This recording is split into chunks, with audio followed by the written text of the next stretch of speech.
દર વર્ષે લાખો લોકો એન્ટીબાયોટિકના દુરુપયોગના લીધે થતા સુપરબગ્સથી ઇન્ફેક્ટેડ થાય છે. તો આવો એના વિશે આજે જાણીએ.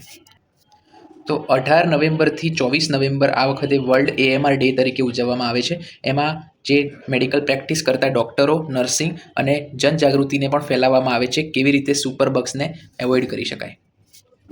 તો AMR એટલે શું છે? AMR એટલે એવી સ્થિતિ જ્યારે એન્ટીબાયોટિક એ બેક્ટેરિયા પર અસર કરતી નથી. તો આવું કેમ થાય છે? એના મુખ્યત્વે 3 કારણો છે. ઇન્ડિયામાં over the counter availability of antibiotic ખૂબ જ ઘાતકી નીવડે છે. આથી જ્યારે પણ જરૂર વગર આપણે એન્ટીબાયોટિકનો કોર્સ લઈએ, અથવા તો બીજું કારણ એ છે કે જ્યારે આપણે એન્ટીબાયોટિકનો અપૂરતો કોર્સ કરીએ, એટલે ઇનકમ્પ્લીટ કોર્સ કરીએ, અથવા ત્રીજું કારણ છે કે જ્યારે આપણને બેક્ટેરિયલ બીમારી નથી હોતી, ધારો કે વાયરસના લીધે આપણને શરદી ખાંસી જેવી બીમારી થાય છે, ત્યારે પણ આપણે એન્ટીબાયોટિકનું સેવન કરીએ છીએ.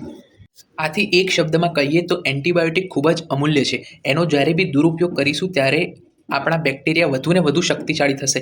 આપણે વાત કરીએ તો એન્ટીબાયોટિકનું નવું સંશોધન, એટલે કે માર્કેટમાં નવી એન્ટીબાયોટિકો ખૂબ જ લાંબા ગાળાના સંશોધન બાદ આવે છે. તો જે હયાત એન્ટીબાયોટિક છે તે આપણે ખૂબ જ સાવચેતીપૂર્વક વાપરવી પડશે. આથી ભવિષ્યમાં આ એન્ટીબાયોટિક આપણા માટે અસરકારક રહે અને એવા રોગો ના થાય કે જ્યારે આ એન્ટીબાયોટિકનું અસર જ ના થાય.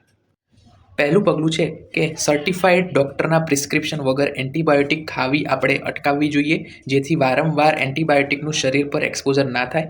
બીજું છે કે જ્યારે બી એન્ટીબાયોટિક ચાલુ કરવામાં આવે તો તેનો કોર્સ પૂરો કરવો જોઈએ. અધૂરા કોર્સે એન્ટીબાયોટિક બંધ કરીએ તો જે એન્ટીબેક્ટેરિયલ ઇફેક્ટ છે એ નેક્સ્ટ ટાઈમ યુઝ કરીએ ત્યારે ઇફેક્ટ પ્રોપર થતી નથી. ત્રીજું કે નાના મોટા શરદી તાવ જે મુખ્યત્વે વાયરલ ડિઝીઝમાં થાય છે તેમાં એન્ટીબાયોટિકનો ઉપયોગ કરવો ટાળવો જોઈએ. અને ચોથું છે કે સામાન્ય ઇન્ફેક્શનમાં હાઈ પાવરની એન્ટીબાયોટિકનો ઉપયોગ ટાળવો જોઈએ.